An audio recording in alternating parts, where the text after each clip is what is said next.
Despertó en un coche que se hundía y oyó la voz de su marido afuera, hablaba con su amante y no sabía que su esposa lo oía todo.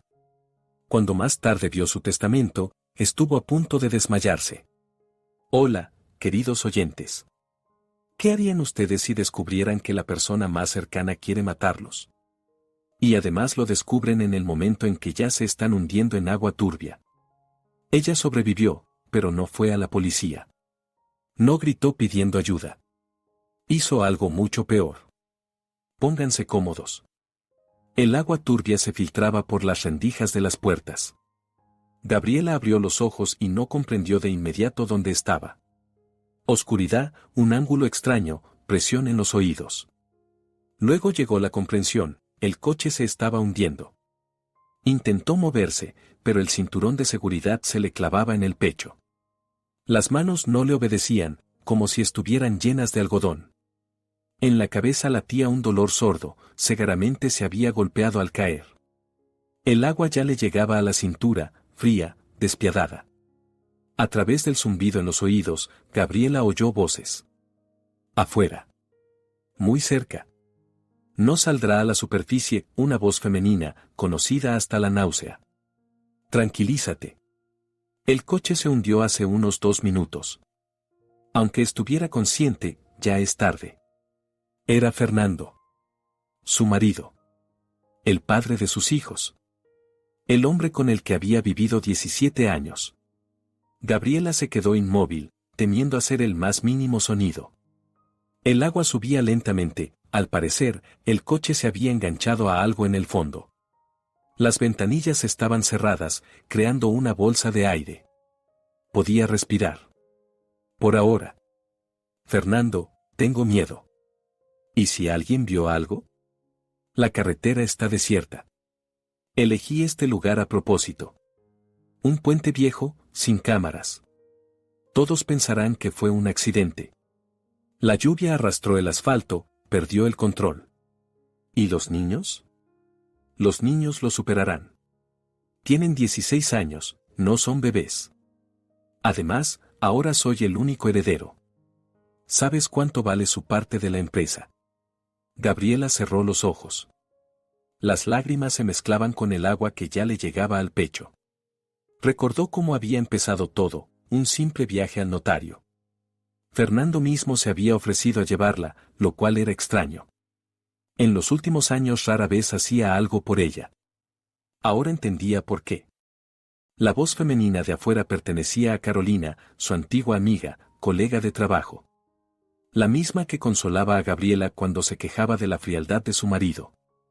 La que venía a las fiestas familiares y les hacía regalos a los niños. ¿Cuánto tiempo tenemos que esperar?, preguntó Carolina con impaciencia. Unos 10 minutos más. Para estar seguros. Luego descubriré el accidente y llamaré a los rescatistas. Un viudo inconsolable que no logró salvar a su esposa. ¿Estás seguro con lo del testamento? Completamente. Ella me dijo que todo se reparte a partes iguales entre los niños y yo. Y yo soy el tutor legal, así que en la práctica controlo todo. En 1 o 2 años nos casamos. En silencio, de forma respetable. Gabriela sintió como algo se rompía dentro de ella. No el corazón llevaba tiempo doliendo. Se rompió la fe. En las personas, en la justicia, en la propia posibilidad de la felicidad. Pero junto con el dolor llegó otra sensación, una furia helada, cristalina. No iba a morir allí. No así. No por ellos. Con dedos temblorosos, Gabriela tanteó el botón del cinturón de seguridad. No cedía, estaba atascado. El agua ya le llegaba al cuello. El aire se acababa. En la guantera debía de haber un cuchillo. Fernando siempre llevaba un juego de herramientas, por si acaso, como decía él. Ironía del destino, su previsión podía salvarle la vida. Gabriela se sumergió. El agua le inundó la cara, los ojos. En la oscuridad abrió la guantera a tientas. Los dedos tocaron algo metálico. Un cuchillo. Al salir a la superficie, aspiró los últimos restos de aire. Las manos trabajaban solas, cerraba el cinturón, asfixiándose, rezando en silencio. Los pulmones ardían. El cinturón cedió. Gabriela sabía que, si abría la puerta, el coche se llenaría de agua al instante. Pero no había elección. Llenó el pecho de aire y presionó la manija. El golpe del agua. Oscuridad. El instinto la empujó hacia arriba. Emergió a un lado del puente, protegida por los juncos. Vio dos figuras arriba, miraban el agua, esperaban. No la vieron. Gabriela nadó en silencio hacia la orilla, hacia la vegetación. Cada movimiento costaba un enorme esfuerzo, la corriente la arrastraba hacia atrás. Pero avanzaba. Estaba viva. Al llegar a tierra firme, se ocultó entre los arbustos. Temblaba tanto que le castañeteaban los dientes. Pero no era por el frío, sino por la comprensión, su marido acababa de intentar matarla. Gabriela no recordaba cómo llegó hasta un cobertizo abandonado al borde del campo. Las piernas la llevaban solas, mientras la mente intentaba asimilar lo ocurrido. La ropa mojada se le pegaba al cuerpo, pero casi no sentía incomodidad, la adrenalina y el shock hacían su trabajo. En el cobertizo olía a heno y a madera vieja. Se acurrucó en un rincón, se abrazó las rodillas y solo entonces se permitió llorar. En silencio, ahogándose en sollozos, mordiéndose el puño para no gritar. 17 años. 17 años construyendo esa vida. La casa, la familia, el negocio. Todo empezó tan bonito, el joven y ambicioso ingeniero Fernando y ella, una economista recién graduada. Juntos crearon desde cero una empresa constructora. Ella se ocupaba de las finanzas, él de los proyectos. Una unión perfecta. Cuando nacieron los gemelos Valentina y Matías, Gabriela pensó que no podía haber mayor felicidad. Fernando la llevaba en brazos, la llamaba su reina. Juraba que nunca la traicionaría. ¿Cuándo cambió todo? Intentó recordar el momento, el punto de no retorno. Tal vez hace 5 años, cuando la empresa creció y apareció el gran dinero. O antes, cuando Fernando empezó a quedarse hasta tarde en el trabajo y su mirada comenzó a pasar de largo sobre ella.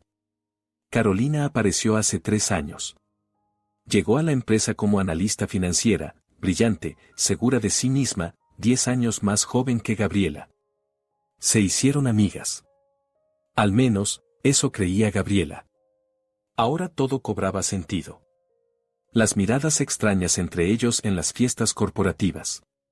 Los viajes de trabajo repentinos de Fernando. Su irritación por cualquier cosa, la frialdad en la cama. Ella lo atribuía al cansancio, a la crisis de la mediana edad. No quería ver lo evidente. Idiota. Ciega, ingenua idiota. Gabriela miró sus manos, temblorosas, cubiertas de barro. Tenía que ponerse en orden, de lo contrario no saldría de allí. Y entonces Fernando ganaría. No. Eso no lo permitiría. En un rincón del cobertizo encontró un viejo saco de arpillera. Gabriela se limpió la cara y las manos, intentó escurrirse el cabello. No era perfecto, pero mejor que nada. El teléfono. De manera automática se llevó la mano al bolsillo y solo entonces recordó, el bolso se había quedado en el coche. Documentos, dinero, teléfono, todo en el fondo del río. Estaba literalmente sin nada. El primer impulso fue correr a la policía. Contarlo todo, meterlos a ambos en la cárcel. Pero luego surgió otra idea, ¿le creerían? Fernando era un empresario respetado. Lo conocían en la ciudad, los funcionarios le daban la mano. Y ella era la esposa muerta que de pronto había resucitado con una historia salvaje de intento de asesinato. Sin pruebas, sin testigos. Carolina Segaramente le proporcionaría una coartada. Diría que había estado todo el día en otro lugar. Aparecerían testigos, cámaras, lo que fuera. Lo habían planeado. Gabriela lo había oído en sus voces, todo estaba cuidadosamente pensado.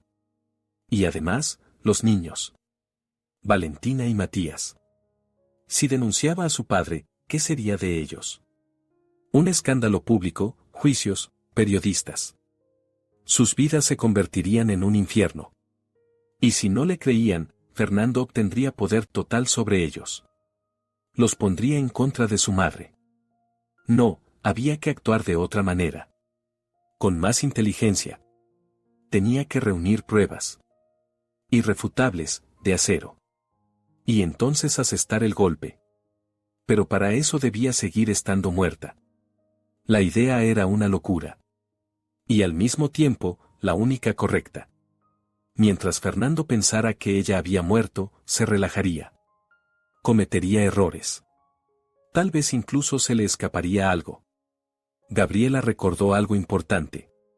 El testamento que había firmado ante el notario 3 meses atrás, en secreto de Fernando. Él creía conocer su voluntad, pero se equivocaba. Una sonrisa amarga torció sus labios. Vaya sorpresa se iba a llevar. La noche la pasó en el cobertizo, cayendo en un sueño inquieto y despertando con cada ruido. Soñaba con el agua negra, con el rostro de Fernando sobre ella y con sus palabras, no saldrá a la superficie. Al amanecer, Gabriela salió afuera. El cuerpo le dolía, la garganta le ardía. Pero estaba viva, y eso era lo principal. Necesitaba un plan. Lo primero era contactar con alguien en quien pudiera confiar. No había muchos. Sus padres habían muerto hacía tiempo, no tenía hermanos ni hermanas. ¿Amigas? Después de la historia con Carolina, Gabriela no confiaba en nadie. Quedaba una sola persona. La tía Marta, la hermana menor de su madre, que vivía como una ermitaña en un pueblo de las montañas. Excéntrica, áspera, huraña. Fernando no la soportaba y por eso casi no se comunicaban. Perfecto. Hasta el pueblo había unos 40 kilómetros. Sin dinero, sin transporte, con la ropa sucia. Gabriela miró alrededor y vio una granja a lo lejos. Era arriesgado, pero no había alternativa. Cruzó el campo, procurando mantenerse en las hondonadas. Una nueva vida comenzaba en ese mismo instante, la vida de un fantasma que regresaría para recuperar lo suyo. La granja resultó ser modesta. Una cerca torcida, una vieja camioneta en el patio, la pintura descascarada en las paredes de la casa. Pero salía humo de la chimenea, lo que significaba que alguien vivía allí. Gabriela se escondió detrás del cobertizo y observó. Al cabo de media hora, de la casa salió una mujer mayor y corpulenta, con un vestido sencillo, y se dirigió al gallinero. Por lo visto, vivía sola, ni otros vehículos ni señales de presencia de más personas. ¿Arriesgarse? ¿Y qué más quedaba? Gabriela salió de su escondite y caminó despacio hacia la casa. La mujer la vio y se quedó inmóvil, con un cubo en las manos. Sus ojos se entrecerraron, evaluando a la extraña visitante, sucia, despeinada, con el cabello mojado y enmarañado. ¿Y esto qué aparición es? La voz era ronca, desconfiada. Por favor, ayúdeme. Gabriela intentó hablar con calma, aunque por dentro todo temblaba. Tuve un accidente. El coche cayó al río. Apenas logré salir. La mujer la miró largamente y luego señaló la casa con la cabeza. Entra. Si no, te vas a enfermar. Dentro olía a leña y a plátanos fritos. Una pequeña estufa zumbaba, esparciendo un calor vivificante. Gabriela estuvo a punto de llorar de alivio. Siéntate, la mujer le lanzó una bata vieja. Me llamo Doña Rosa. Cámbiate mientras preparo café. Mientras Gabriela se ponía la ropa seca, las manos no dejaban de temblar. No solo por lo vivido, sino por darse cuenta de lo cerca que había estado de la muerte. Hay que avisar a la policía, dijo Doña Rosa, poniendo delante de ella una taza de café hirviendo. Un accidente es algo serio. No. Gabriela se asustó ella misma por la brusquedad de su voz. No a la policía. Por favor. La mujer frunció el ceño. ¿Por qué tanto? ¿Hiciste algo malo? No. ¿Solo qué? Gabriela se quedó en silencio. No fue un accidente común. Intentaron matarme. Se hizo un silencio pesado. Doña Rosa la miraba sin parpadear, como se mira a los locos. ¿Quién lo intentó? Mi marido. Gabriela no sabía por qué lo había dicho. Tal vez porque ya no podía guardárselo más. Las palabras salieron solas, sobre el coche, las voces afuera, Carolina, el testamento. Doña Rosa escuchaba en silencio, sorbiendo el café, y su rostro no expresaba nada. Cuando Gabriela terminó, la mujer permaneció callada un buen rato. Luego se levantó, se acercó a la ventana y miró la carretera. ¿Tu marido, dices? Vaya. ¿No me cree? Claro que te creo, doña Rosa se dio la vuelta. Yo tuve uno así. Hace 30 años. Solo que no ahogaba, pegaba. Hasta que un día fui yo la que le di con la sartén. Él al hospital, yo aquí. Desde entonces vivo sola. Regresó a la mesa y se sentó frente a Gabriela. ¿Y tú qué necesitas ahora? Llegar a un pueblo en las montañas. Allí vive mi tía. ¿Puede ayudarme? ¿A qué pueblo? Cerro Verde. Doña Rosa silbó, eso está a 40 kilómetros. Te metiste bien lejos, muchacha. Le pagaré. Cuando todo se arregle, le pagaré el doble. De dinero no se vive, resopló. Está bien, algo se nos ocurrirá. Mi vecino va mañana al pueblo, le pediré que te acerque, y desde allí hasta tu aldea es un paso. Gracias, susurró Gabriela, y las lágrimas por fin rodaron por sus mejillas. Gracias. No llores. Con lágrimas no se arregla nada, doña Rosa le dio una palmada brusca en el hombro. Ahora come y acuéstate. No tienes buena cara. Todo el día Gabriela durmió en una cama estrecha, en una habitación diminuta. Los sueños eran confusos y aterradores, volvía a hundirse, y Fernando estaba en la orilla, sonriendo con aquella sonrisa de dientes blancos que ella había amado tanto. A su lado, Carolina agitaba la mano despidiéndose. Se despertó con el sonido del televisor. Afuera ya oscurecía. Gabriela salió a la sala común, doña Rosa estaba sentada frente a un viejo televisor lleno de interferencias. ¿Ya despertaste? Siéntate, justo están las noticias. En la pantalla aparecieron imágenes conocidas, el puente, el río, los vehículos de rescate. Gabriela sintió que la garganta se le cerraba. La tragedia ocurrió ayer por la tarde en el viejo puente sobre el río. El automóvil de la conocida empresaria Gabriela Torres perdió el control y cayó al agua.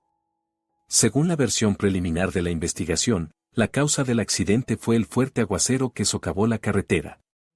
El cuerpo de la fallecida aún no ha sido encontrado, las labores de búsqueda continúan. La cámara enfocó a Fernando. Estaba junto al puente, demacrado, con los ojos rojos. Hablaba con la voz entrecortada, tengo esperanza hasta el último momento. Gabriela es una mujer fuerte. Tal vez ocurra un milagro. Pido a todos los que hayan visto algo que se comuniquen con la policía. Es mi esposa, la madre de mis hijos. Gabriela lo miraba y no lo reconocía. Ese hombre destrozado por el dolor era el mismo que había discutido tranquilamente su muerte con su amante. ¿El que dijo, no saldrá a la superficie? Un actor. Un actor magnífico. Y ella había vivido 17 años con ese hombre sin sospechar quién era en realidad. ¿Es él? Preguntó doña Rosa. Gabriela asintió en silencio. Miente bien, sentenció la mujer. Esos son los más peligrosos, los que mienten y ellos mismos se lo creen. La empresa constructora fundada por los esposos hace 17 años está valorada en varios millones de dólares. Según fuentes, la fallecida deja 2 hijos adolescentes. En la pantalla apareció una fotografía, ella y Fernando en alguna recepción, sonrientes, felices. Una mentira capturada en imagen. Luego aparecieron los rostros de los gemelos. Valentina y Matías en una ceremonia escolar, serios, ya mayores. Gabriela se llevó la mano al pecho. Sus hijos. En ese momento creían que ella había muerto. Lloraban, sufrían. Y ella no podía decirles nada. Da pena por los niños, como si leyera sus pensamientos, dijo doña Rosa.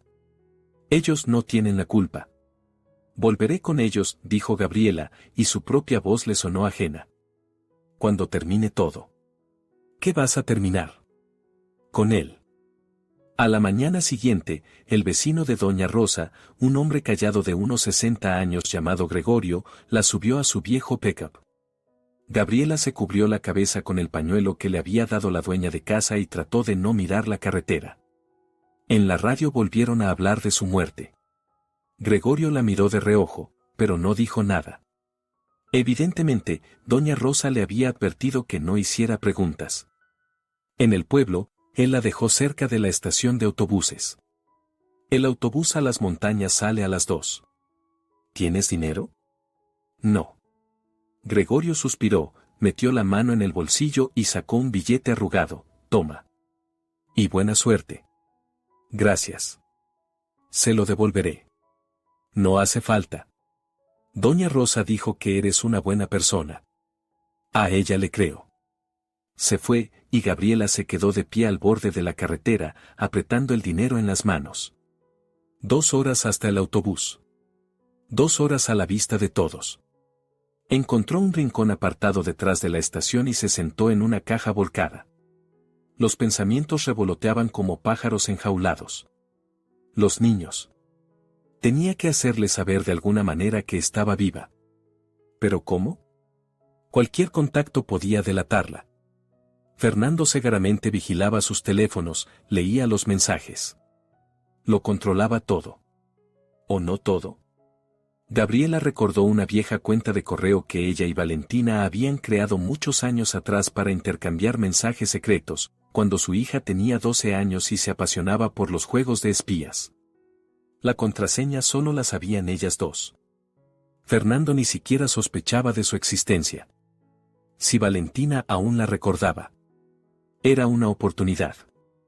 Minúscula, pero una oportunidad. 2 horas después, Gabriela iba sentada en un autobús destartalado que la llevaba a las montañas, a casa de la tía Marta. Por la ventanilla desfilaban campos verdes, palmeras, cercas torcidas. Miró su reflejo en el vidrio y no se reconoció. El rostro demacrado, las ojeras oscuras, los labios apretados. Una nueva Gabriela. Gabriela que había sobrevivido. Gabriela que se vengaría. El autobús se detuvo a la entrada del pueblo, dejando a Gabriela en un crepúsculo cada vez más espeso. Cerro Verde la recibió con silencio y olor a humo. Una decena de casas dispersas a lo largo de la única calle, luces tenues en las ventanas, un perro ladrando tras una cerca torcida. La casa de la tía Marta estaba apartada, una vivienda vieja con un porche de madera y contraventanas descoloridas. Gabriela recordaba ese lugar desde la infancia, su madre la llevaba allí de vacaciones. Entonces la casa le parecía mágica y la tía Marta una auténtica hechicera de cuento, que conocía todas las hierbas y hablaba con los gatos. Ahora, de pie frente a la verja, Gabriela se sentía otra vez una niña pequeña. Perdida, asustada, en busca de protección. Empujó la verja. Esta chirrió fuerte, de forma penetrante. Una cortina se agitó en la ventana. La puerta se abrió antes de que Gabriela alcanzara a llamar. En el umbral estaba la tía Marta, alta, enjuta, con una trenza canosa sobre el hombro. Los ojos, penetrantes, oscuros, no apagados por la edad, la miraban con cautela. ¿A quién se le ocurre venir a estas horas? Se interrumpió. Entrecerró los ojos. ¿Gabriela? Hola, tía Marta. La anciana guardó silencio. Miraba a su sobrina como si viera un fantasma. Luego se santiguó lentamente. Pero si tú. En la televisión dijeron.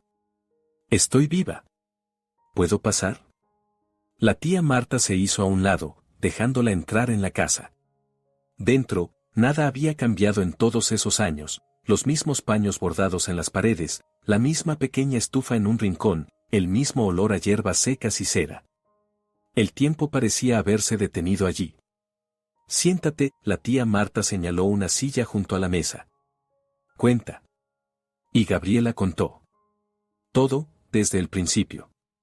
La voz no le temblaba, en esos 2 días había aprendido a hablar de lo ocurrido con distancia, como si le hubiera pasado a otra persona. La tía Marta escuchaba en silencio. No interrumpía, no exclamaba, no se llevaba las manos a la cabeza. Solo sus dedos, entrelazados sobre la mesa, se habían puesto blancos de tensión. Cuando Gabriela terminó, la anciana permaneció callada un largo rato. Luego se levantó, sacó de un armario una botella con un líquido turbio y 2 vasos.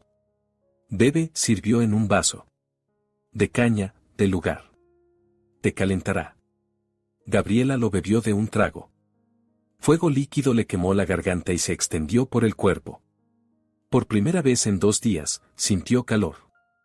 Siempre supe que ese tu Fernando era un tipo podrido, dijo la tía Marta. Tiene mala mirada. Como la de un gato que robó la nata y finge no haber tenido nada que ver. ¿Por qué no me lo dijiste? ¿Y me habrías escuchado? La anciana sonrió con ironía. Los enamorados no oyen. Creen que son los más listos, y en realidad están ciegos como topos. Tenía razón. Gabriela recordó cómo su madre, antes de morir, le había advertido: ten cuidado con él, hija. Es demasiado pulido. Ella se ofendió entonces y no habló con su madre durante una semana. Luego su madre murió, y ya no hubo a quien pedir consejo. ¿Y qué piensas hacer ahora?, preguntó la tía Marta. Vengarme. La anciana asintió, como si no esperara otra respuesta: eso es lo correcto. El mal debe ser castigado. Pero con cabeza. Sin dejarse llevar por la rabia. Lo sé. Necesito pruebas. Grabaciones, documentos. Cualquier cosa que confirme su culpa. ¿Y las hay? Gabriela se quedó pensativa. Pruebas directas no tenía. Había oído la conversación de Fernando con Carolina, pero ¿quién creería sus palabras contra las de él? Hacía falta algo más. En la oficina debe haber grabaciones de las cámaras de seguridad, dijo despacio, pensando en voz alta. Fernando y Carolina seguro se reunían allí. Si consigo las grabaciones de los últimos meses. ¿Y cómo vas a entrar en la oficina? Ahora estás muerta. Hay una persona. El guardia, Ramón. Trabaja con nosotros desde que se fundó la empresa. Es un buen hombre, honesto. Me respeta. Si le explico la situación. Es arriesgado. ¿Y si te delata? No lo hará. No soporta a Fernando. Una vez lo humilló delante de todos, lo llamó tronco viejo. Desde entonces Ramón lo saluda con los dientes apretados. La tía Marta negó con la cabeza: el rencor es un mal aliado. Hoy está de tu lado, mañana se reconcilia con quien lo ofendió y te vende. No hay otra salida. Sí la hay. Esperar. No te apresures. Deja que el polvo se asiente. Que tu maridito se relaje. Cuanto más esperes, más errores cometerá. Tenía sentido. Gabriela asintió. Y mientras tanto, continuó la tía Marta, te quedarás conmigo. Aquí nadie te buscará. Es un pueblo olvidado de Dios, no entra gente de fuera. Gracias, tía Marta. Te lo devolveré cuando. Déjate de eso, la anciana hizo un gesto con la mano. Eres como una hija para mí. La única familia que me queda. ¿A quién voy a ayudar, si no es a ti? Esa noche Gabriela yacía en la cama estrecha de la pequeña habitación, mirando al techo. El sueño no llegaba. Los pensamientos giraban como ardillas en una rueda. Los niños. Tenía que ponerse en contacto con ellos. Por la mañana le preguntó a la tía Marta: ¿tienes computadora? ¿O al menos internet? La anciana se echó a reír. ¿Qué computadora, Gabriela? Apenas me las arreglo con el móvil. Me lo regaló un sobrino y me enseñó qué botones apretar. ¿Un teléfono? ¿Puedo usarlo? La tía Marta sacó de la cómoda un viejo aparato de teclas y se lo tendió. Gabriela lo giró entre las manos: ni cámara, mucho menos internet. En el pueblo hay una biblioteca, dijo la tía Marta. Tienen computadoras para la gente. El autobús pasa los martes y los viernes. Era miércoles, así que había que esperar hasta el viernes. 2 días pasó Gabriela en un encierro voluntario. Ayudaba a la tía Marta con las tareas, llevaba agua, cortaba leña, daba de comer a las gallinas. El trabajo físico la distraía de los pensamientos sombríos, la agotaba tanto que por la noche caía rendida y dormía sin soñar. Pero durante el día, en los raros momentos de descanso, todo volvía. El rostro de Fernando. Su voz, no saldrá a la superficie. La risa de Carolina. Y los niños. Sus caras aparecían en sus sueños cada noche. El viernes por la mañana Gabriela tomó el autobús al pueblo. La tía Marta le dio dinero y ropa vieja, una falda larga, una blusa sencilla, un pañuelo. Con ese atuendo, Gabriela parecía una campesina más, de las que hay cientos. La biblioteca estaba en el sótano de un viejo centro comunitario. 3 computadoras, antiguas como dinosaurios, pero con internet. La bibliotecaria, una mujer mayor, registró a Gabriela como Marta Vega, la tía le había dado sus documentos por si acaso, y le señaló un puesto libre. Las manos le temblaban cuando Gabriela abrió el navegador. Entró al correo y escribió el usuario que sabía de memoria, Mariposa Secreta. La cuenta existía. El último mensaje databa de hacía 4 años, alguna tontería infantil que ella y Valentina se enviaban desde habitaciones distintas, riéndose. Gabriela empezó a escribir: mi sol. Soy mamá. Estoy viva. Sé que estás leyendo esto y no crees a tus ojos. Pero es verdad. Lo que pasó no fue un accidente. Papá. Me cuesta escribirlo, pero tienes que saber la verdad. Papá intentó matarme. No le muestres este mensaje a nadie. ¿A nadie? ¿Me oyes? Sobre todo a papá. Finge que no sabes nada. Haz el papel de hija destrozada por el dolor. Es importante para tu seguridad. Cuando puedas, respóndeme. Pero solo desde una computadora o un teléfono ajenos. Papá seguramente vigila tu correspondencia. Te quiero. Y a Matías también lo quiero. Pronto volveré y estaremos juntos. Te lo prometo. Mamá. ¿Pede recuerdas la palabra clave que inventamos para los casos de emergencia? Escríbela en la respuesta para que sepa que eres realmente tú. Releyó el mensaje 3 veces. Luego pulsó enviar. No hubo respuesta. Gabriela pasó 2 horas sentada frente a la computadora, actualizando la página cada 5 minutos. Nada. Por supuesto, era una tontería esperar una reacción inmediata. Valentina podía haber olvidado esa cuenta por completo. O no revisarla durante años. O, Gabriela se prohibió pensar en lo malo. Ya estaba a punto de irse cuando decidió revisar las noticias. Escribió en el buscador Gabriela Torres y se quedó mirando la pantalla. No se ha encontrado el cuerpo de la empresaria fallecida. La búsqueda ha sido suspendida. El esposo de Gabriela Torres solicita que se la declare muerta. Escándalo por la herencia, un socio impugna el testamento. El último titular le heló la sangre. ¿Qué socio? ¿Qué testamento? Hizo clic en el artículo. Según pudo saber nuestra redacción, en el caso de la herencia de la copropietaria fallecida de la empresa constructora han surgido circunstancias inesperadas. El abogado de la familia informó que el testamento de Gabriela Torres contiene cláusulas que resultaron una sorpresa para su esposo, Fernando Torres. De acuerdo con nuestros datos, la mayor parte de la participación en la empresa no fue dejada al marido, sino a sus 2 hijos menores de edad, con la condición de que, hasta que alcancen la mayoría de edad, la gestión de los activos pase a un albacea independiente, un viejo amigo de la familia y ex socio, Ricardo Morales.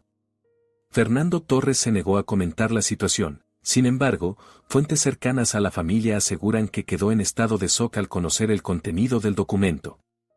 Gabriela se recostó en el respaldo de la silla y se echó a reír. Bajo, contenido, para no llamar la atención. Había funcionado. 3 meses atrás, cuando sospechó por primera vez que algo iba mal, las llamadas extrañas de Fernando, su nerviosismo, el dinero que desaparecía de las cuentas, Gabriela acudió en secreto a un notario. Cambió el testamento. Tachó al marido de la lista de herederos, dejándole solo la parte obligatoria por ley. Todo lo demás, para los niños. Y la administración, para Ricardo, su antiguo compañero de universidad y la única persona en el negocio en quien confiaba sin reservas. Ricardo era honesto hasta el rechinar de dientes. Principista hasta lo insoportable. Fernando lo odiaba precisamente por eso. Ahora Gabriela entendía por qué su marido se había apresurado tanto a matarla. De alguna manera se había enterado del Nuevo Testamento. O lo había intuido. Decidió actuar antes de que ella cambiara de opinión. Pero no sabía lo principal. No sabía que Gabriela estaba viva. Y que volvería a reclamar lo que era suyo. Casi pierde el autobús de regreso, tan absorta estaba leyendo las noticias.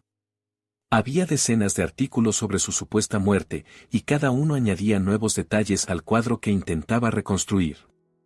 En una publicación leyó que Ricardo Morales ya había reclamado oficialmente sus derechos como albacea. Exigió una auditoría de la empresa y la congelación de todas las grandes operaciones hasta que se aclararan las circunstancias. Fernando estaba furioso, los periodistas citaban sus duras declaraciones sobre los carroñeros que se abalanzan sobre la desgracia ajena. Otro artículo informaba de que la policía había cerrado oficialmente la búsqueda del cuerpo. El río era profundo, con una corriente fuerte, los expertos supusieron que el cuerpo había sido arrastrado río abajo. El caso del accidente se cerró como un hecho fortuito. Sin sospechas. Sin investigación. Fernando estaba a salvo. Por ahora. En el autobús, Gabriela se sentó junto a la ventana y miró los campos que pasaban. Los pensamientos se ordenaban en un esquema claro, como las piezas de un mecanismo que había estado armando durante años en su cabeza sin saberlo. Fernando había querido matarla por dinero. Eso era evidente. Pero ahora, cuando el testamento no le era favorable, sin duda buscaría la manera de impugnar el documento. Gabriela sintió un escalofrío. O intentaría obtener el control sobre los niños. Como único progenitor superviviente, Fernando se convertía en su tutor legal. Y eso significaba que, en la práctica, administraba su parte de la herencia hasta la mayoría de edad. Ricardo era el albacea, pero no el tutor. Si Fernando insistía en sus derechos parentales, podría influir en las decisiones relacionadas con los niños y sus bienes. Y más aún, si a los niños les pasaba algo. No. No permitiría ni siquiera ese pensamiento. Fernando era un monstruo, pero no tanto. No tocaría a sus propios hijos. ¿O sí? Un hombre capaz de empujar fríamente un coche con su esposa al río era capaz de todo. Gabriela apretó los puños hasta que las uñas se le clavaron en las palmas. Tenía que actuar más rápido. Mucho más rápido. Al regresar a Cerro Verde, encontró a la tía Marta ocupada en una actividad extraña. Estaba sentada en la veranda hablando con un gato negro, que la miraba con expresión de profunda comprensión. Tía Marta, Gabriela se sentó a su lado. Necesito ayuda. Urgente. La anciana escuchó sus temores en silencio. El gato se acomodó en su regazo y empezó a ronronear. ¿Así que crees que podría hacerles daño a los niños? No lo sé. Pero no quiero arriesgarme. Bien hecho. Con gente así no se puede arriesgar, la tía Marta acarició pensativa al gato. Necesitas a alguien en la ciudad. Alguien que vigile a los niños, a tu marido. Y que te informe. Pensé en Ramón. ¿El guardia de la oficina? No. Él puede ayudar con documentos, con grabaciones. Pero vigilar a la familia no es lo suyo. Hace falta alguien más. ¿Quién? La tía Marta guardó silencio, mirando a lo lejos. Tengo una conocida, dijo al fin. De hace muchos años. Trabajamos juntas en una fábrica cuando éramos jóvenes. Luego ella se fue a la ciudad y yo volví aquí. Pero nunca perdimos el contacto. Ella. La anciana sonrió de medio lado. Digamos que sabe averiguar cosas que otros prefieren ocultar. ¿Quién es ella? Una detective privada. Bueno, detective. Ex investigadora, dejó el cargo por decisión propia y ahora ayuda a la gente con asuntos delicados. Divorcios, infidelidades, personas desaparecidas. Se llama Raquel. Gabriela sintió como la esperanza se encendía dentro de ella. ¿Se puede confiar en ella? Yo confío. Y ella confía en mí. Eso es suficiente. Esa misma noche la tía Marta llamó a su conocida desde su viejo móvil. La conversación fue larga, y Gabriela solo alcanzaba a oír fragmentos. Sobrina, problema, necesita ayuda. Luego la tía Marta le pasó el teléfono. ¿Hola? La voz al otro lado era grave, áspera, ahumada por el tabaco. Raquel, me llamo Gab. Sé cómo te llamas. Marta me contó. Escucha, niña, llevo 20 años en este oficio. He visto de todo. Pero que un marido arroje a su esposa al río. Eso incluso para mí es demasiado. ¿Me ayudará? Te ayudaré. Pero no gratis. El asunto es serio, el riesgo es alto. Si tu maridito se entera de que estás viva y de que yo estoy husmeando, pagaré. Lo que diga. El dinero después. Primero la información. Cuéntamelo todo. Desde el principio. Gabriela habló durante media hora sin parar. Raquel escuchaba en silencio, a veces soltando un gruñido o haciendo preguntas aclaratorias. Cuando Gabriela terminó, al otro lado de la línea se hizo un silencio. Bien, dijo por fin Raquel. El plan es este. Primero, pondré vigilancia sobre tus hijos. Discreta, profesional. Sabré dónde están, con quién, qué hacen. Si tu Fernando les toca un solo dedo, seré la primera en saberlo. Gracias. No me interrumpas. Segundo, intentaré averiguar qué pasa entre él y Carolina. ¿Desde cuándo? ¿Qué tan serio es? Tal vez logre grabar sus conversaciones. ¿Eso es posible? Todo es posible cuando conoces a la gente adecuada. Tercero, miraré qué está pasando en la empresa. Tu marido seguramente intenta hacer alguna jugada mientras tú estás muerta. Maniobras financieras, desvío de activos. El paquete estándar. Ricardo está vigilando eso. Es el albacea. ¿Ricardo Morales? He oído hablar de él. Un tipo honesto, pero ingenuo. Tu Fernando le dará la vuelta al dedo si quiere. Hace falta alguien más astuto. ¿Usted? Yo, Raquel resopló. Bien, niña. Espera noticias. Y no asomes la cabeza. Quédate con Marta como un ratón. ¿Entendido? Entendido. Eso está bien. En una semana me pondré en contacto. La llamada se cortó. Gabriela se quedó mucho tiempo sentada, apretando el teléfono entre las manos. Por primera vez en esos días sentía algo parecido al control de la situación. La semana se hizo interminable. Gabriela ayudaba a la tía Marta, leía libros viejos de su biblioteca, paseaba largo rato por los campos cercanos. Varias veces fue al pueblo a revisar el correo. Al tercer día llegó la respuesta de Valentina. Mamá, ¿de verdad eres tú? No puedo creerlo. Pensábamos que habías muerto. Matías casi no sale de su cuarto, apenas come. Papá anda sombrío, pero raro. No como debería estar alguien que está de luto. La tía Carolina vino al funeral, sí, papá hizo un funeral aunque no haya cuerpo, y ella y papá se miraban de una forma. No sé, incorrecta. La palabra clave es pingüino. ¿Recuerdas? Así llamábamos a papá cuando se ponía ese traje tan ridículo. Mamá, no entiendo qué está pasando. ¿Papá de verdad intentó matarte? Es imposible. Es papá. Por favor, responde. Me estoy volviendo loca. Gabriela lloró al leer esas líneas. Su niña. Su pequeña Valentina, que aún no comprendía que el mundo podía ser tan cruel. Escribió una larga respuesta, explicándolo todo como pudo. Le pidió a Valentina que fuera cuidadosa, que no se delatara, que cuidara de Matías. Y, sobre todo, que esperara. Pronto todo terminaría. Exactamente una semana después llamó Raquel. Hay noticias.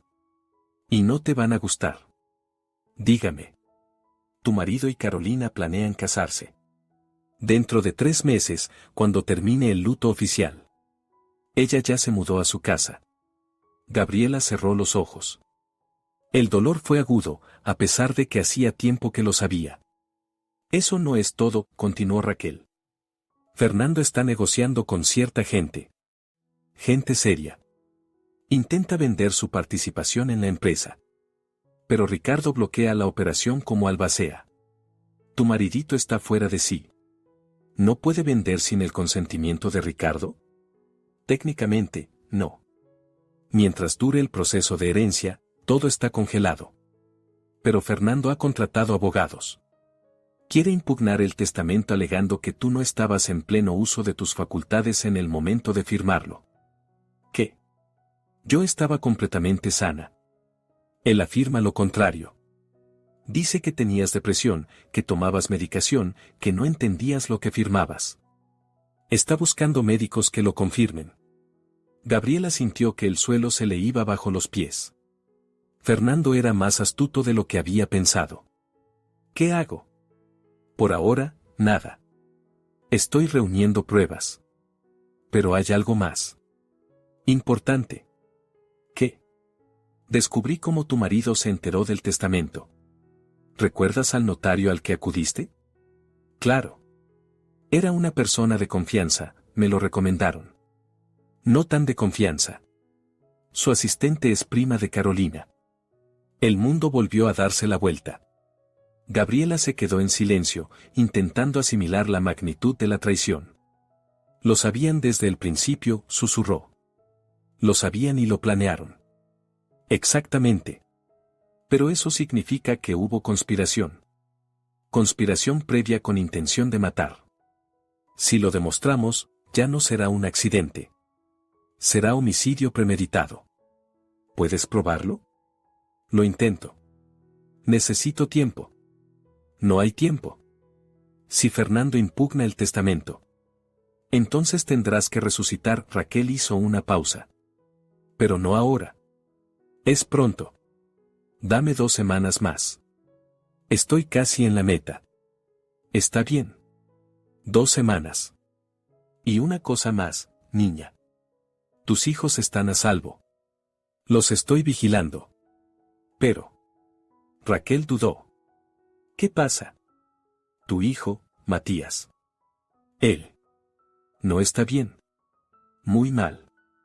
Casi no sale de su habitación. Ha adelgazado mucho.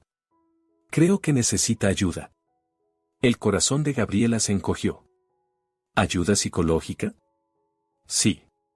La pérdida de su madre lo ha destrozado. Y a su padre, por lo visto, no le importa. Gabriela apretó el teléfono hasta que el plástico crujió.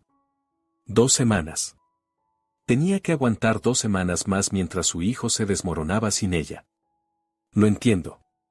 Gracias, Raquel. Resiste, niña. Pronto todo terminará. Pero Gabriela ya lo sabía, no podría esperar. No cuando sus hijos sufrían. Esa noche tomó una decisión.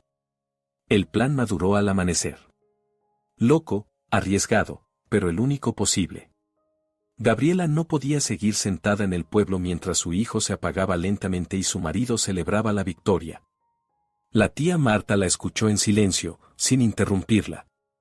Luego miró largo rato por la ventana, como buscando una respuesta en el cielo gris. Eres una tonta, Gabriela, dijo por fin. Pero yo también lo fui a tu edad. Cuando el corazón arde, la cabeza no funciona. No puedo esperar. Matías. Lo sé. Yo tampoco podría, la anciana suspiró. Está bien. ¿Qué necesitas? Dinero. Ropa decente. Y transporte hasta la ciudad. Dinero hay. Poco, pero bastará para empezar. La ropa la encontraremos. Y en cuanto al transporte. La tía Marta pensó un momento. Mi vecino Federico va al mercado de la ciudad los sábados. ¿Puedo pedirle que te lleve? ¿No preguntará quién soy? Federico es sordo de ambos oídos y no siente curiosidad. Le diré que eres una pariente del pueblo que quiere trabajar en el mercado. Lo creerá. El sábado era dentro de 2 días. 2 días para prepararse. Gabriela llamó a Raquel y le contó sus planes. Raquel se enfadó durante un buen rato, de forma profesional, con sentimiento, usando expresiones que Gabriela solo había oído en series policíacas. Pero al final cedió. Está bien. Si ya lo decidiste, hazlo con cabeza. Aquí tienes la dirección del piso franco, dictó. Allí nadie te encontrará. La llave está bajo el felpudo, el código del portal es 274. Y cómprate un teléfono nuevo, maldita sea. Ese relicto de tu tía solo sirve para un museo. Gracias. Me darás las gracias cuando todo termine. Y recuerda, ningún contacto personal con los niños. Ninguno. Aunque te mueras de ganas. Si te ven, todo se va al traste. Gabriela lo prometió, aunque sabía que sería difícil cumplirlo. El sábado por la mañana temprano se subió al viejo pick-up de Federico, un anciano realmente sordo, con ojos bondadosos y una indiferencia total hacia el mundo. Durante todo el trayecto silbó algo alegre y no se volvió ni una sola vez hacia la pasajera. La ciudad la recibió con ruido y ajetreo. Después del silencio del pueblo, aquello resultaba ensordecedor. Gabriela se bajó cerca del mercado, agradeció a Federico y se perdió entre la multitud. Primero, el teléfono. Encontró una pequeña tienda de segunda mano y compró un smartphone sencillo pagando en efectivo. El vendedor, un chico somnoliento con túneles en las orejas, ni siquiera la miró. Luego, la ropa. En una tienda de segunda mano eligió vaqueros, un suéter y una chaqueta. Discretos, prácticos. Se cambió en el probador. La ropa vieja la tiró al contenedor. Por último, el piso. Estaba en un barrio dormitorio, en un edificio de apartamentos descascarado. Tercer piso, una puerta con la pintura saltada. La llave realmente estaba bajo el felpudo. Dentro estaba limpio, pero vacío. Muebles mínimos, un sofá, una mesa, 2 sillas. Cocina con lo básico. Baño con azulejos agrietados. Perfecto para quien quiere desaparecer. Gabriela se sentó en el sofá y, por primera vez en 2 semanas, se permitió relajarse. Estaba en la ciudad. Cerca de sus hijos, cerca de Fernando. Ahora podía actuar. Lo primero fue escribirle a Valentina, estoy en la ciudad. No me busques, no intentes encontrarme. Solo sabe que estoy cerca. ¿Cómo está Matías? La respuesta llegó 1 hora después. Mamá. ¿Estás aquí? Quiero verte. Por favor. Matías está mal. Muy mal. Casi no habla. Se encierra en su habitación y mira a la pared. Papá contrató a un psicólogo, pero Matías se niega a hablar con él. Tengo miedo, mamá. Miedo por él. La tía Carolina ahora vive con nosotros. Intenta ser amable, pero la odio. Papá dijo que en 3 meses se casan. ¿Te lo imaginas? Ni siquiera has muerto bien y él ya está planeando una boda. Por favor, haz algo. Ya no puedo vivir así. Gabriela leía y sentía como una ola de rabia crecía dentro de ella.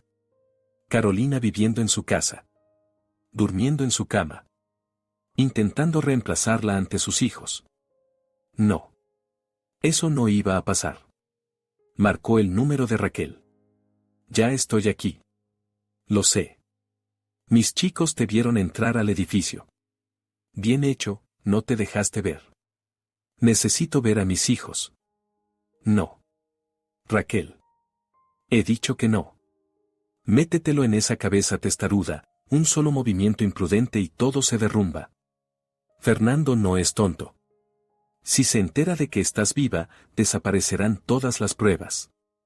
Y puede que tú también. Esta vez de verdad. Mi hijo se está muriendo. Psicológicamente se está muriendo. No puedo. Si puedes. Y lo harás. Porque si sales ahora, morirán los 3. ¿Lo entiendes? Gabriela guardó silencio. Las lágrimas corrían por sus mejillas, pero la voz se mantuvo firme. ¿Cuánto más hay que esperar? 1 semana. Como mucho 10 días. Ya casi tengo todo lo que necesitamos. Grabaciones de conversaciones entre Fernando y Carolina. Documentos sobre maniobras financieras. El testimonio de la asistente del notario aceptó colaborar a cambio de indulgencia. ¿Habló? Habló. Se llama Luciana. Una joven tonta, enamorada de la vida fácil. Carolina le prometió dinero por información sobre el testamento. Luciana no sabía que eso llevaría a un asesinato. Cuando lo supo, se asustó. Tiene miedo de que la conviertan en cómplice. Y lo es. Técnicamente, sí. Pero el fiscal puede hacer la vista gorda si ayuda a meter en prisión a los verdaderos culpables. Le expliqué el panorama. Aceptó declarar. Esperanza. Débil, pero real. ¿Qué más hace falta? Lo principal, una prueba directa de que el accidente fue provocado. Por ahora solo tenemos indicios. Conspiración, motivo, oportunidad. Pero nada que señale de forma directa al asesinato. ¿Y las grabaciones de sus conversaciones? Son cautelosos. Hablan con insinuaciones, a medias palabras. Un buen abogado desmontaría eso en el juicio. Gabriela se quedó pensativa. Una prueba directa. Algo imposible de negar. El coche, dijo de pronto. Mi coche está en el fondo del río. Si lo sacan y lo examinan. ¿Qué quieres decir? Fernando hizo algo con los frenos o con la dirección. Es ingeniero, ¿recuerdas? Especialista en mecánica. Si una pericia demuestra que el accidente fue provocado. Al otro lado de la línea se hizo un silencio. Eso. Raquel vaciló. Eso podría funcionar. Pero ¿cómo lograr que la policía saque el coche? El caso está cerrado. Una llamada anónima. Digan que alguien vio a una persona hurgando bajo el capó antes del accidente. Puede que no lo crean. Puede. Pero si se menciona el nombre de Fernando. Decir que vieron precisamente a él. La policía está obligada a comprobarlo. ¿Entiendes que es un riesgo? Si Fernando se entera de la investigación, se pondrá en guardia. Puede destruir otras pruebas. ¿Qué pruebas? El coche está en el fondo del río, no se puede sacar sin buzos. Él cree que todo está bien escondido. Raquel guardó silencio un minuto más. De acuerdo. Lo intentaremos. Pero si sale mal, te advertí. No saldrá mal. Él lleva años usando el mismo taller para sus coches. Si la policía habla con los mecánicos. Está bien, está bien. Lo entiendo. Dame un par de días. Organizaré la llamada. Gabriela colgó y se recostó en el respaldo del sofá. El corazón le latía como loco. Estaba jugando un juego peligroso.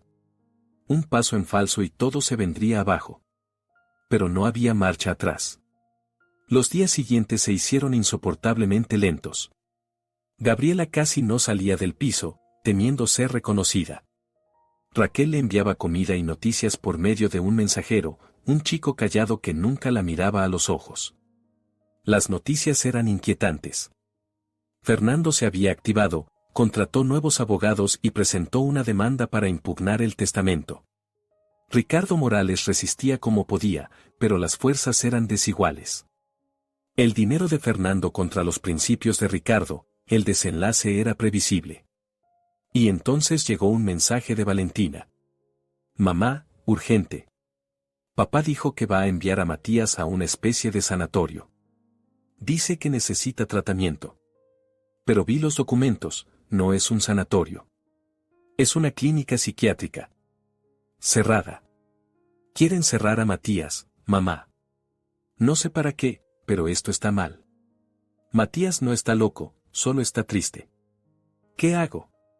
Gabriela se quedó mirando la pantalla, sintiendo cómo la sangre se le iba del rostro. Una clínica psiquiátrica. Cerrada. Para un menor se necesita el consentimiento del padre o del tutor. Si declaran a Matías incapaz, su parte de la herencia pasará a manos del padre. Fernando no planeaba matar a sus hijos. Planeaba eliminarlos de otra manera, legalmente, limpiamente, sin sangre. Gabriela agarró el teléfono. Raquel. Tenemos un problema. Un problema grande. Raquel llegó una hora después. Gabriela la vio en persona por primera vez, una mujer corpulenta de unos 60 años, con el cabello canoso corto y la mirada incisiva de una exinvestigadora.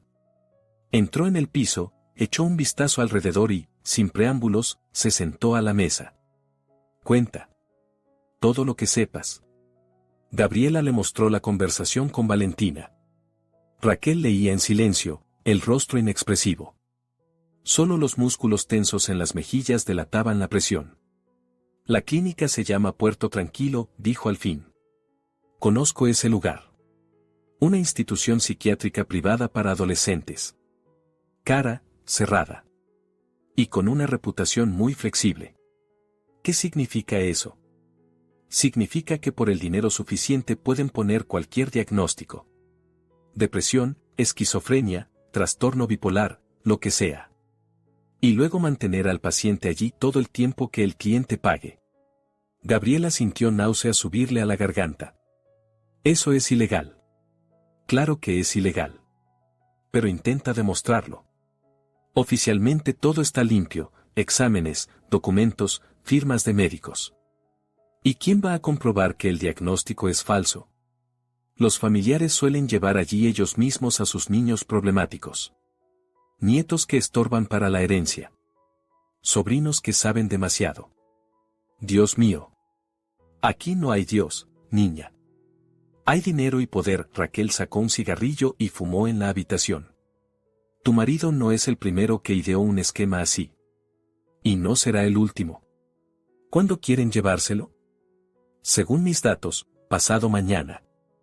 Fernando ya pagó el adelanto y firmó los documentos. La causa oficial de la hospitalización es un trastorno depresivo agudo con tendencias suicidas. Matías nunca habló de suicidio. ¿Y quién va a comprobarlo?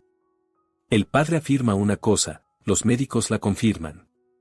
El chico en la clínica, dopado con medicamentos, no puede hablar con coherencia.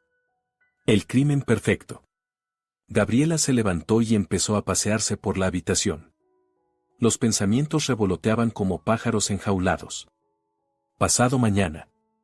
Tenía menos de 48 horas. Hay que detenerlo. ¿Cómo? Oficialmente estás muerta. No tienes derecho sobre el niño. Incluso si te presentas ahora mismo en la policía, mientras aclaran, mientras verifican. Matías ya estará detrás de puertas cerradas. Entonces me lo llevaré yo misma. Raquel la miró como si estuviera loca. ¿Te das cuenta de lo que dices?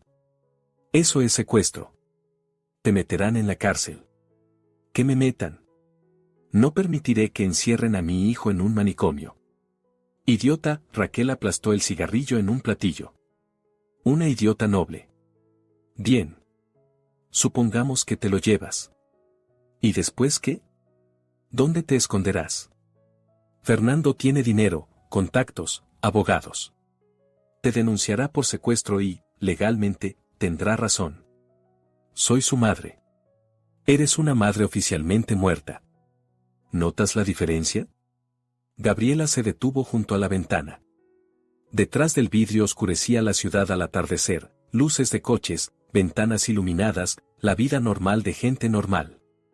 Personas que no sabían que, en algún lugar cercano, se estaba desarrollando una tragedia. Entonces tengo que resucitar, dijo en voz baja. Antes de lo planeado. Ahora mismo. Raquel guardó silencio. Gabriela se dio la vuelta y vio en su rostro una expresión extraña, una mezcla de respeto y preocupación. ¿Entiendes lo que pasará? Fernando sabrá que estás viva. Todas nuestras pruebas. Al diablo las pruebas. Mi hijo es más importante. Las pruebas son necesarias para meter a tu marido en la cárcel. Sin ellas, se escabullirá. Contratará a los mejores abogados, inventará una versión. Dirá que fue un accidente, que no sabía que estabas en el coche. No se escabullirá. Yo escuché su conversación. Soy una testigo viva. Tu palabra contra la suya. Sin grabaciones, sin confirmaciones. Está Luciana. La asistente del notario. Ella declarará. Luciana probará la conspiración, pero no el asesinato. Son delitos distintos, penas distintas. Gabriela se volvió hacia Raquel. Entonces acelera el trabajo con el coche. La llamada anónima, hoy mismo. Que la policía empiece a sacarlo del fondo. Mientras dura la pericia, yo resucitaré y me llevaré a los niños. Fernando estará demasiado ocupado dando explicaciones a los investigadores. Raquel la miró largo rato, evaluándola. Luego asintió. Podría funcionar. Pero tienes que hacerlo todo bien. Sin histerias, sin acusaciones públicas. Primero, denuncia en la policía. Luego, en servicios sociales. Después, al abogado. No tengo abogado. Si lo tienes. Conozco a uno. Malo, codicioso y sin principios. Justo lo que se necesita contra tu marido. ¿Es caro? Mucho. Pero cobra un porcentaje de lo ganado. Y aquí se puede ganar mucho, teniendo en cuenta el valor de tu parte en la empresa. Gabriela asintió. De acuerdo. ¿Qué hago? Las horas siguientes se parecieron a una operación militar. Raquel llamó a su gente, dio órdenes, coordinó acciones. Gabriela estaba sentada a su lado, escuchando y absorbiendo la información. La llamada anónima a la policía la hizo un conocido de Raquel, la voz estaba distorsionada, el número no se rastreaba. El informante afirmó haber visto a un hombre hurgando bajo el capó del coche de Gabriela Torres varias horas antes del accidente. La descripción coincidía con Fernando. La policía reaccionó más rápido de lo esperado. El caso, aparentemente cerrado, se reabrió. Se ordenó una pericia del vehículo extraído. Sacarán el coche mañana por la mañana, informó Raquel tras otra llamada. Los resultados de la pericia estarán en 2 o 3 días. Pero el simple hecho de la investigación ya va a levantar ruido. ¿Fernando se enterará? Sin duda. Lo citarán a declarar como esposo de la fallecida. Es un procedimiento estándar cuando se reabre un caso. ¿Puede aplazar la hospitalización de Matías? Puede. O puede acelerarla para quitar al chico de en medio antes de que empiecen los problemas. Es difícil preverlo. Gabriela apretó los puños. Entonces tengo que actuar mañana. Por la mañana. Antes de que se lleve a Matías. ¿Y cómo te lo imaginas? Iré a casa. Directamente a casa, con los niños. Mientras Fernando esté en el interrogatorio. Raquel negó con la cabeza. Es arriesgado. ¿Y si no va al interrogatorio? ¿O va más tarde? Valentina ayudará. Ella lo vigila y avisará cuando se vaya. ¿La chica podrá con eso? Es mi hija. Podrá. Aquella noche Gabriela no durmió. Estuvo tendida en el sofá, mirando al techo, pensando en lo que ocurriría al día siguiente. El miedo se mezclaba con la determinación, la desesperación con la esperanza. Le escribió a Valentina un mensaje largo con instrucciones. Le explicó el plan y le pidió que estuviera preparada. La respuesta llegó casi de inmediato, su hija tampoco dormía. Haré todo, mamá. Lo prometo. Solo vuelve, por favor. Estamos tan mal sin ti. La mañana llegó gris y sofocante. Gabriela se levantó antes del amanecer, se duchó, se vistió. Se miró en el espejo, rostro pálido, ojeras profundas, una línea dura junto a los labios. Había cambiado en esas semanas. Había envejecido, adelgazado. Pero en su mirada había aparecido algo nuevo, acero. A las 8 de la mañana llegó un mensaje de Valentina, a papá lo llamaron a la policía. Se fue hace 10 minutos. Está furioso. La tía Carolina se quedó en casa, pero está en el dormitorio maquillándose. Matías está en su habitación. Gabriela marcó el número de Raquel. Salgo ahora. Suerte, niña. Y recuerda, pase lo que pase, no pierdas la cabeza. El taxi la llevó al barrio conocido en 20 minutos. Gabriela se bajó a una manzana de la casa y siguió a pie. El corazón le latía tan fuerte que parecía oírse en toda la calle. Ahí estaba, su casa. El chalet de 2 plantas con grandes ventanales que ella y Fernando habían construido 10 años atrás. Su sueño, su nido. Ahora, territorio ajeno. Se acercó a la verja y marcó el código. Los dedos le temblaban, pero la combinación funcionó. Fernando no había tenido tiempo de cambiarla. Gabriela entró en el patio y vio su reflejo en la ventana del salón. Entonces la puerta de la casa se abrió de golpe y Carolina apareció en el umbral. Durante unos segundos se miraron en silencio. Carolina palideció tanto que el maquillaje llamativo parecía una máscara de payaso sobre un rostro muerto. Sus labios se movían, pero no salía ningún sonido, como si alguien hubiera apagado el volumen. «Hola, Carolina», dijo Gabriela con calma. «¿No me esperabas?» Carolina dio un paso atrás y se agarró al marco de la puerta. En sus ojos brillaba un terror animal, el que se tiene ante los fantasmas. «Tú. Pero tú». La voz le salió en un susurro ronco. «Es imposible. Como ves, es muy posible. El agua estaba fría, pero yo nado bien. Fernando lo olvidó cuando planeó mi muerte». Carolina retrocedió hacia el interior de la casa. Gabriela avanzó tras ella sin apresurarse, sin alzar la voz. La calma le resultaba sorprendentemente fácil, toda la rabia y la desesperación de las últimas semanas parecían haberse quemado por dentro, dejando un vacío frío.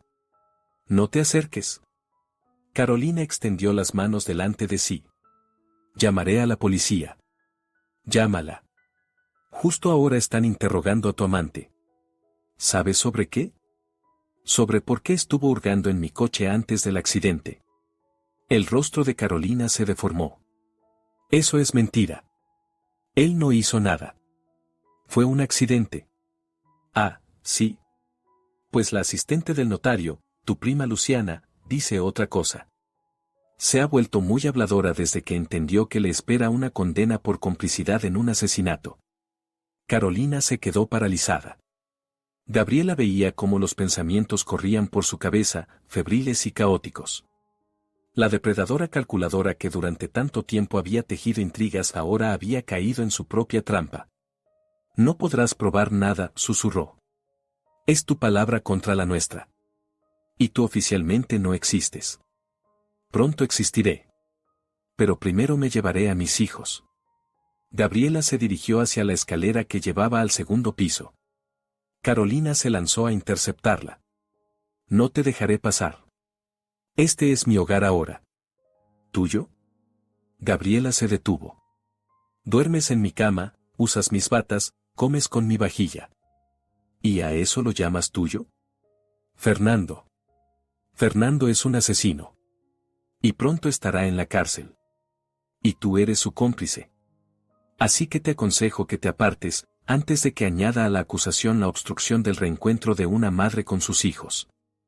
Algo en la voz de Gabriela hizo que Carolina retrocediera. Tal vez comprendió que esa mujer ya no era la esposa ingenua a la que se podía engañar. Era una loba que había venido a buscar a sus cachorros. Gabriela subió las escaleras. El pasillo del segundo piso, dolorosamente familiar, cubierto de fotos familiares. Notó que algunas habían desaparecido, aquellas en las que solo aparecía ella. Habían quedado únicamente las fotos con Fernando y los niños. La habitación de Matías estaba al final del pasillo. Gabriela se detuvo frente a la puerta y llamó. «Silencio». «¿Matías? ¿Hijo?» «Soy mamá». Silencio. Luego un ruido detrás de la puerta. Pasos lentos. El clic de la cerradura. La puerta se abrió.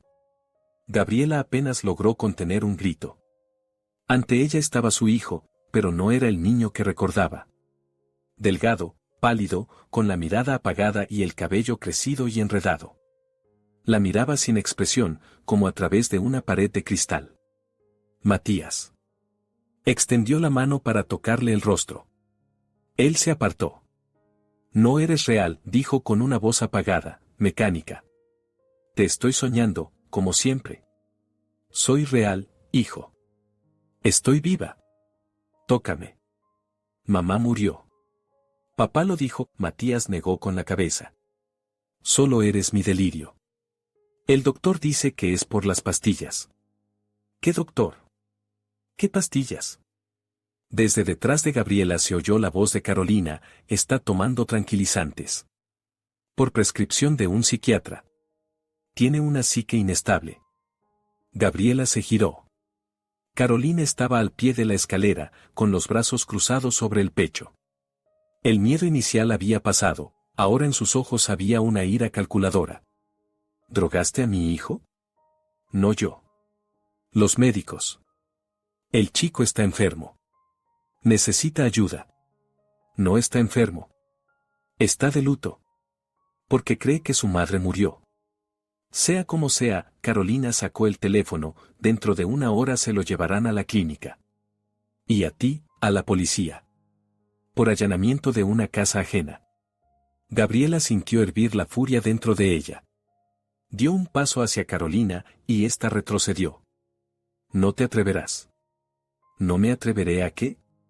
Gabriela avanzaba. ¿A proteger a mi hijo de la basura que se acuesta con su padre e intenta encerrarlo en un manicomio? Fernando volverá pronto. Él. ¿Mamá? La voz sonó detrás, pero no era la de Matías. Gabriela se giró y vio a Valentina en la puerta de su habitación.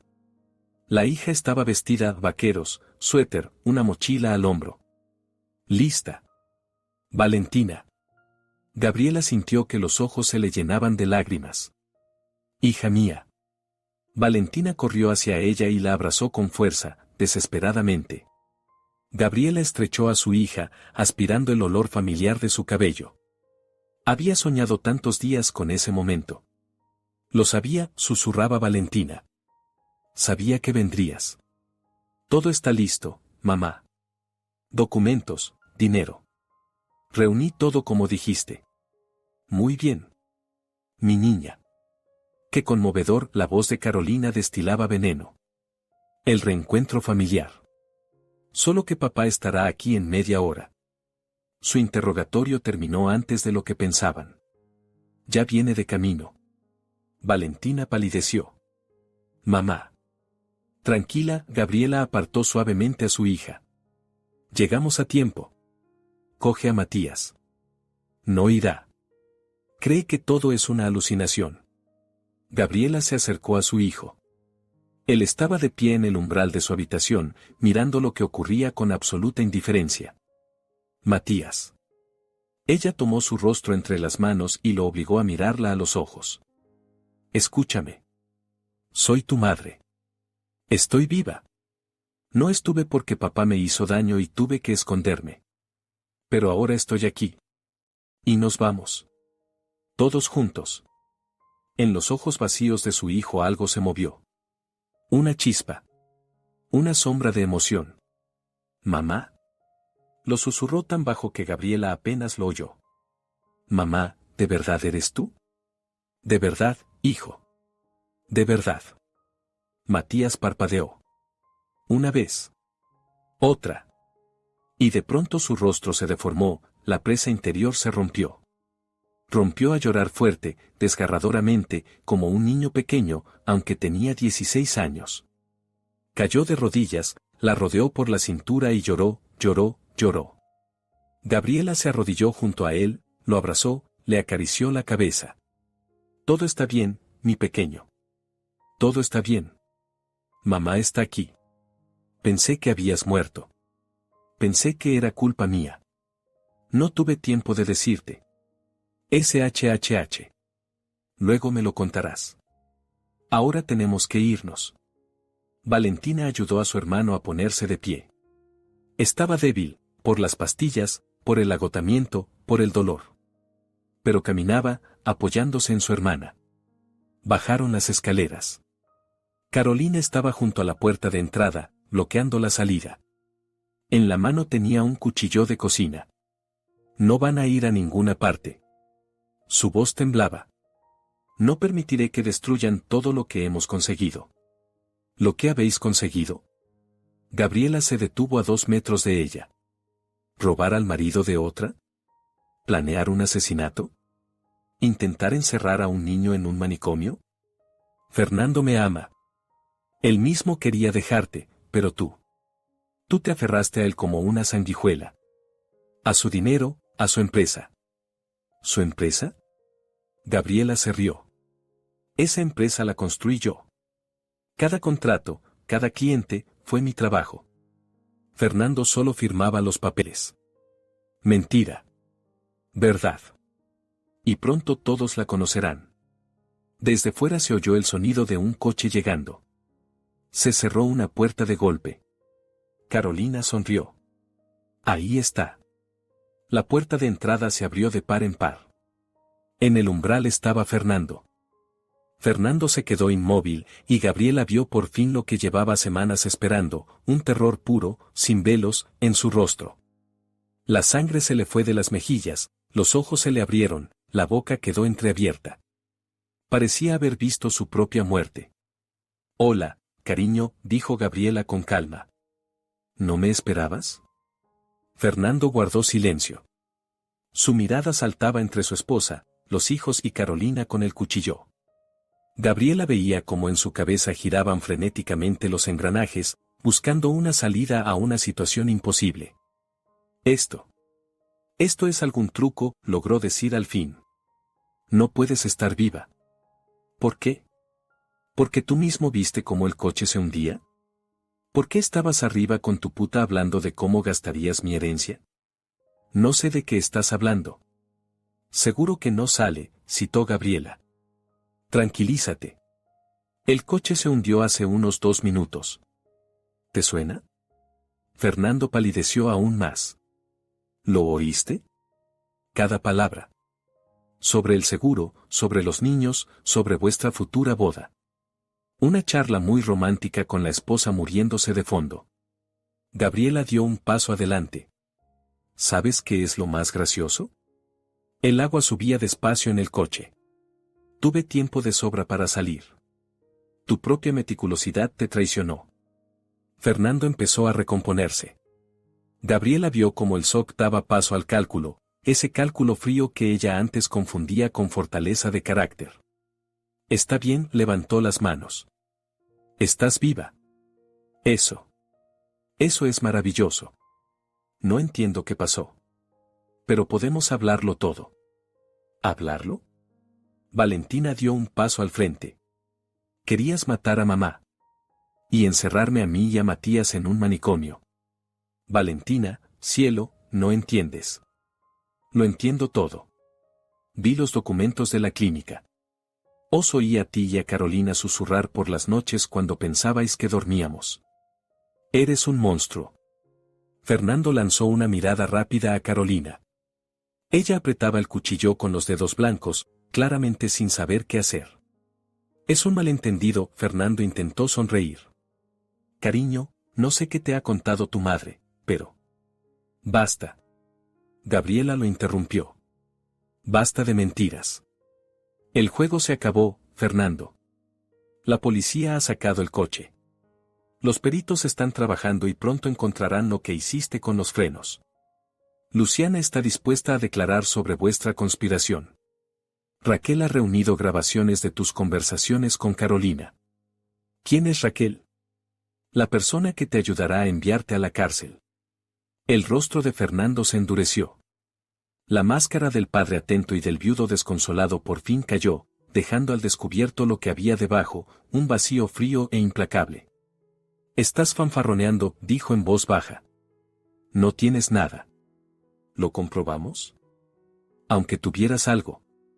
Fernando cruzó lentamente el umbral, cerrando la puerta tras de sí. ¿Quién te va a creer? ¿Una mujer que se escondió 2 semanas en lugar de ir a la policía? ¿Qué permitió que sus hijos pensaran que estaba muerta? Una madre mentalmente inestable que huyó de su familia. ¿Quieres hacerme pasar por loca? ¿Como a Matías? ¿Por qué no? Tengo informes médicos. Sufrías depresión, tomabas medicación.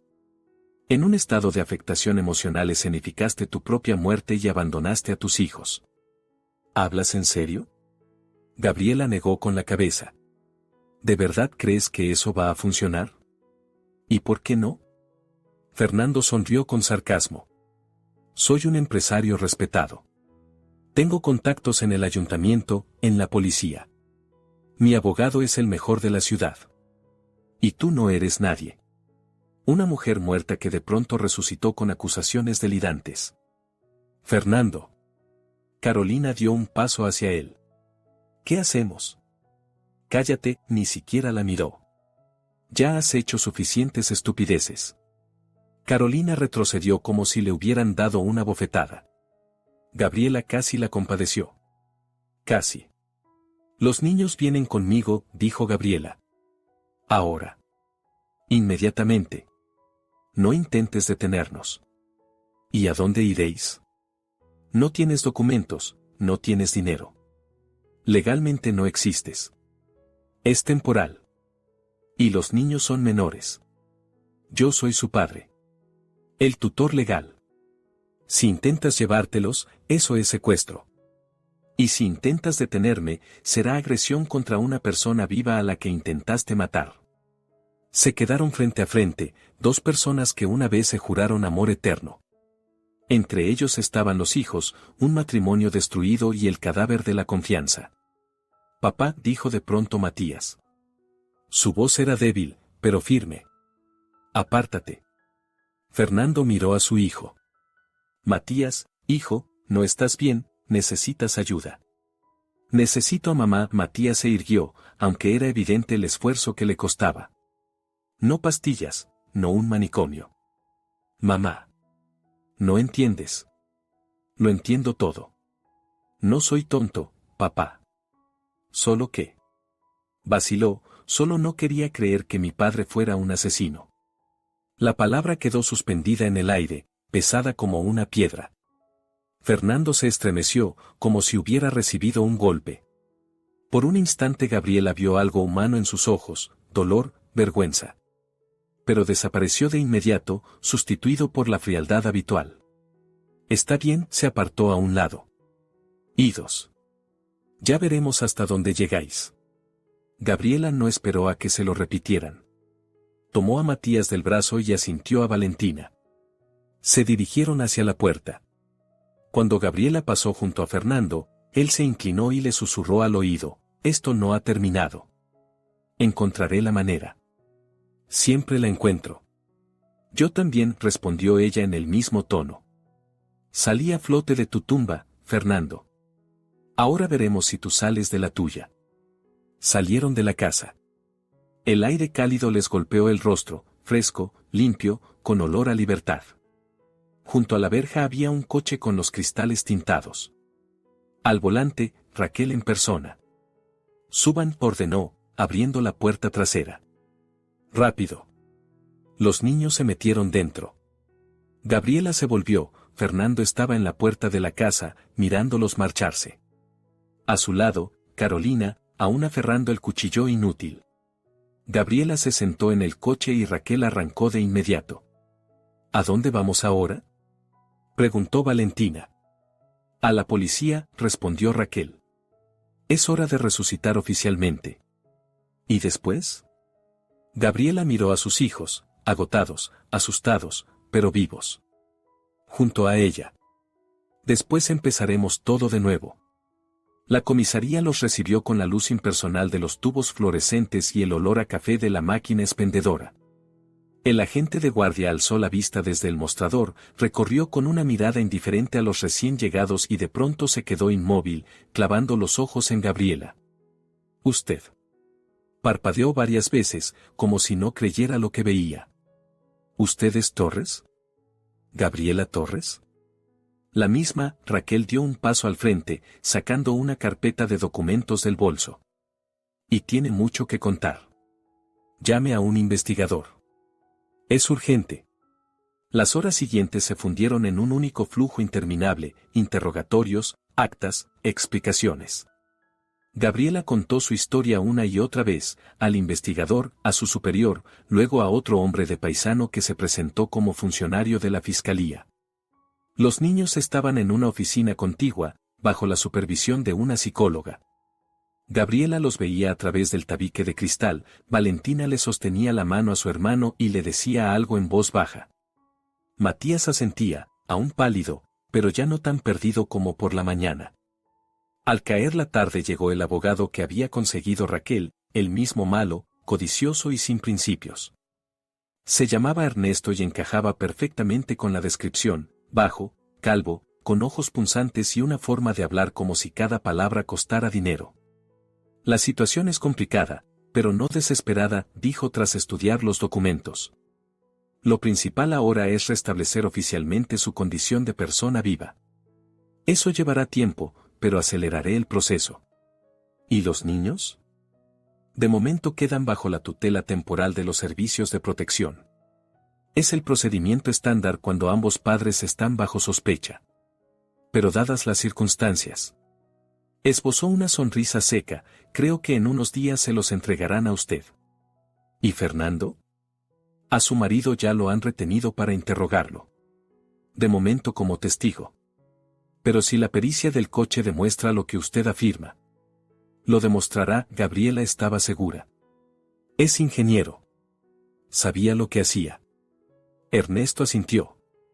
Entonces le imputarán tentativa de homicidio. Más fraude al seguro, más falsificación de documentos médicos en el caso de su hijo. A Carolina, complicidad. A la asistente del notario, un cargo aparte. ¿A cuántos años se enfrentan? Su marido, de 10 a 15 años. Carolina, menos, si acepta colaborar con la investigación. Aunque lo dudo, está demasiado implicada. Gabriela se recostó en el respaldo de la silla. Por primera vez en semanas sentía algo parecido a la calma. No alegría, no, se había perdido demasiado, pero sí calma. ¿Y la empresa?, preguntó. Ah, esa es una cuestión interesante. Ernesto sacó otra carpeta. Mientras usted estaba muerta, su marido intentó cerrar varias operaciones, sacar activos, vender su parte. Pero el albacea, Ricardo Morales, bloqueó todo. Ricardo. Gabriela sonrió. Sabía que podía contar con él. Un buen hombre. Honesto. Una rareza hoy en día. El abogado se encogió de hombros. Ahora que usted está viva, el testamento pierde validez. Vuelve a ser la propietaria plena de su participación. Puede retomar la gestión, vender, hacer lo que quiera. ¿Y la parte de Fernando? Mientras esté bajo investigación, sus activos quedarán congelados. Si lo condenan, serán confiscados. En la práctica, usted podría convertirse en la única dueña de la empresa. Gabriela negó con la cabeza. No quiero su parte. Quiero justicia. ¿Justicia? Ernesto resopló. Rara vez oigo eso de mis clientes. Normalmente dicen, dinero o venganza. La venganza ya la tengo. El dinero. Gabriela miró a los niños a través del cristal. El dinero puede esperar. Ahora lo principal son ellos. 3 días después, los resultados de la pericia confirmaron las peores sospechas. El sistema de frenos del coche había sido dañado de forma deliberada, de manera profesional, para que el fallo no se produjera de inmediato, sino tras un tiempo de conducción. Los expertos encontraron marcas de herramientas e incluso una huella dactilar parcial, borrosa, pero suficiente para la identificación. La huella pertenecía a Fernando. Lo arrestaron directamente en la oficina de la empresa, ante la mirada de los empleados. Gabriela no estuvo presente, no quiso, pero Raquel se lo contó después con todo detalle. Ni siquiera se resistió, dijo. Simplemente se quedó de pie mientras le ponían las esposas. Como si no pudiera creer que aquello estuviera pasando. ¿Y Carolina? La detuvieron en su casa. Intentaba hacer las maletas y huir. No llegó a tiempo. Luciana, la asistente del notario, declaró a cambio de una reducción de la pena. Contó todo, cómo Carolina había contactado con ella a través de la familia, cómo le ofreció dinero por información sobre el testamento, cómo luego le exigió silencio. Luciana no sabía nada de los planes de asesinato, pero su traición fue el primer eslabón de la cadena que estuvo a punto de acabar con la vida de Gabriela. El juicio se celebró 4 meses después. Gabriela estaba sentada en la primera fila junto a sus hijos y la tía Marta, que había venido expresamente del pueblo. Doña Rosa también acudió, la misma mujer de la granja que fue la primera en ayudar a Gabriela. Se abrazaron como viejas amigas. Fernando estaba de pie en el banquillo de los acusados, demacrado, envejecido, sin el brillo habitual. Su traje caro había sido sustituido por el uniforme de prisión y la sonrisa segura por una mirada acorralada. No miró ni una sola vez hacia su esposa ni hacia sus hijos. Carolina estaba sentada a su lado, encogida, como si intentara volverse invisible. Su seguridad fingida se había evaporado, solo quedaba una mujer asustada que por fin comprendía en qué se había metido. La sentencia fue dura. Fernando recibió 13 años de prisión de régimen estricto por intento de asesinato, fraude y falsificación de documentos médicos. Carolina, 7 años por complicidad. Luciana se libró con una condena condicional y trabajos comunitarios. Mientras el juez leía el veredicto, Gabriela no sintió triunfo alguno. Solo cansancio y un extraño vacío. 17 años de su vida habían resultado ser una mentira. El hombre en quien más había confiado en el mundo había intentado matarla. Nada podía reparar eso, ni siquiera una sentencia. Después del juicio se le acercó Ricardo Morales, el honesto albacea que había salvado la empresa del saqueo. Gabriela le estrechó la mano con fuerza. Me alegra que estés viva. Cuando oí que habías muerto, no podía creerlo. Siempre fuiste la más fuerte de todos nosotros. Gracias, Ricardo. Por todo. No hay de qué. Solo hice lo que pediste en el testamento. Guardó silencio un instante. ¿Qué vas a hacer con la empresa? Aún no lo sé. Necesito tiempo para aclararme. Si decides volver, te ayudaré. Si decides vender, también. Lo que elijas. Gabriela asintió. Las decisiones podían esperar. Ahora había algo más importante. Esa misma tarde estaba sentada en la veranda de la vieja casa de la tía Marta, en Cerro Verde. El sol se ponía tras las montañas, la pequeña estufa crepitaba con la leña, y alrededor de la mesa se había reunido su nueva familia, Valentina, Matías, la tía Marta y el gato negro, acomodado en el regazo de Matías. Mamá Valentina servía café en las tazas, ¿y ahora qué pasará? ¿Ahora? Gabriela miró a sus hijos. Matías ya no era aquel pálido fantasma que había sacado de la casa un mes atrás. Comía, hablaba, incluso sonreía a veces. Valentina había madurado en esos meses, en sus ojos había una sabiduría que no debería tener una chica de 16 años. Ahora vamos a vivir, dijo Gabriela. Simplemente vivir. Sin miedo, sin mentiras. Juntos. ¿Y la casa? Preguntó Matías. ¿La de la ciudad? La venderemos. Compraremos otra. O la construiremos, sonrió. Al fin y al cabo, soy copropietaria de una empresa constructora. ¿Algún privilegio habrá? ¿Puede tener piscina? Por primera vez en mucho tiempo parecía un adolescente normal, con sueños normales. ¿Puede tener piscina? La tía Marta resopló. ¿Piscina quiere? ¿Y quién va a dar de comer a las gallinas mientras chapoteáis en vuestra piscina? Yo. Se ofreció Valentina. Me gustan tus gallinas, tía Marta. Mientes, pero se agradece. Rieron todos juntos, por primera vez en mucho tiempo. Gabriela los miraba y sentía como algo cálido se extendía por su pecho. Aún faltaba mucho para la felicidad. Pero la esperanza, una esperanza real, viva, ya estaba allí. Tras las montañas se apagaba el atardecer.